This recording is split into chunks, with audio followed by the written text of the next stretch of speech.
দেখো কিছু মানে কোশ্চেনের অ্যান্সার যেটা ইতিহাসের অনেক সময় কোথাও পাওয়া যায় না, সেই রকমই কিছু একটা অ্যান্সার হচ্ছে বাংলায় নমশূদ্র আন্দোলনের বিকাশের একটি সংক্ষিপ্ত আলোচনা।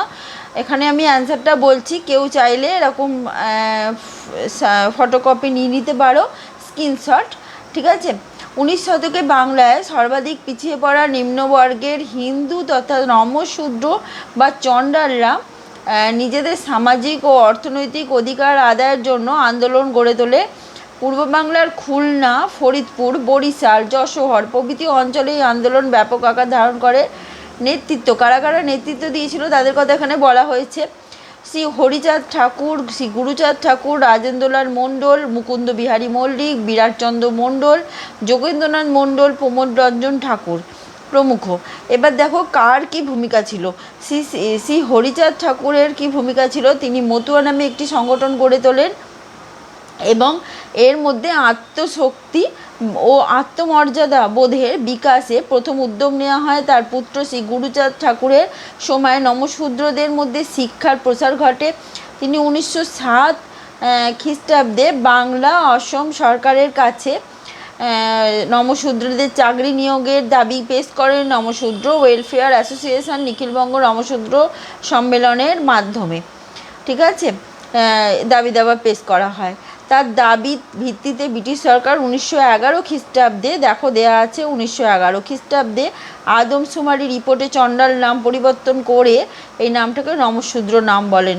আচ্ছা, বঙ্গভঙ্গের সিদ্ধান্তের সমর্থন 1905 খ্রিস্টাব্দে রাজেন্দ্রনাথ মণ্ডলের নেতৃত্বে নমশূদ্ররা ভাইসরয় লর্ড কার্জনের বঙ্গভঙ্গকে সমর্থন জানিয়েছিল। ঠিক আছে, এটা কিন্তু গুরুত্বপূর্ণ একটা পয়েন্ট। তাদের মনে হয়েছিল দুই বঙ্গ আলাদা হলেও উচ্চবঙ্গের হিন্দুদের শোষণ, অত্যাচার, বঞ্চনা থেকে পূর্ববঙ্গের নমশূদ্ররা নিষ্কৃতি পাবে। সামাজিক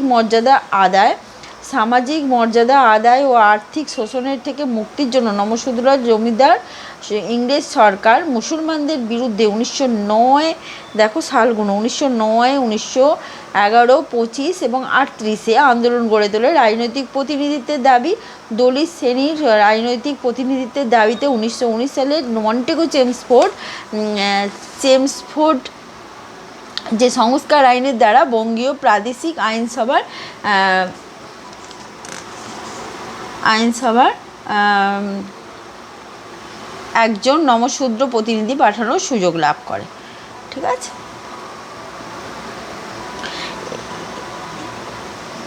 এছাড়া যদি তোমরা যদি বলো যে ভারতে দলিত রাজনীতির বৈশিষ্ট্যগুলো সংক্ষেপে, এখানে এই কোশ্চেনটাও কিন্তু মোটামুটি গুরুত্বপূর্ণ। ভারতীয় হিন্দু সমাজে দীর্ঘদিন ধরে এক শ্রেণীর অধিকারহীন, অনুন্নত, পিছিয়ে পড়া শ্রেণী বাস করে আসছে, এরা দলিত নামে পরিচিত।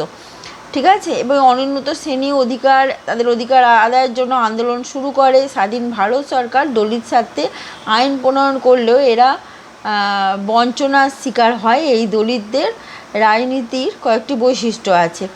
এরা ব্রিটিশ শাসনের প্রাতিষ্ঠানিক যে পরিবর্তন, সাংস্কৃতিক পরিবর্তন, পাশ্চাত্য শিক্ষা বিস্তার, আইনসভা আইন সংরক্ষণ ইত্যাদি দলিত শ্রেণীর আন্দোলনের সহায়ক ছিল। দলিত আন্দোলন ছিল উচ্চবর্ণের মানে উচ্চবর্ণের হিন্দুদের বিরুদ্ধে, উচ্চবর্ণের নিম্নবর্ণ বা অস্পৃশ্যদের যে জেহাদ। অস্পৃশ্য বা দলিত শ্রেণী নীরবে সমস্ত অত্যাচার মেনে নিলেও ব্রিটিশ শাসনকালে তারা অধিকার আদায়ের সোচ্চার হয়। প্রথম দিকে কী হয়েছিল, আন্দোলনগুলো অস্পৃশ্যতা বিরোধী সামাজিক আন্দোলন রূপে শুরু হলেও অর্থনৈতিক রাজনৈতিক উদ্দেশ্যে আন্দোলনগুলো পরিচালিত হয়।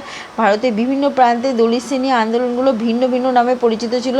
যেমন তামিলনাড়ুতে আদি দাবির আন্দোলন, দেখো আদি দাবির আন্দোলন, বাংলায় নমশূদ্র আন্দোলন, উত্তরপ্রদেশে আদি হিন্দু আন্দোলন, মহারাষ্ট্র পাঞ্জাবে দলিত আন্দোলন। গান্ধীজি অনুন্নত দলিতদের কী বলতেন, হরিজন। উন্নয়নে গঠনমুখী কর্মসূচি গ্রহণ করেছিলেন। ঠিক আছে, অস্পৃশ্যতার হাত থেকে তাদেরকে রক্ষা করার চেষ্টা করেন তিনি।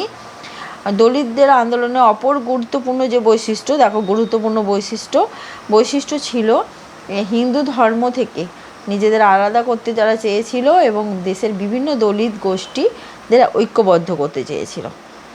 এই পর্যন্ত।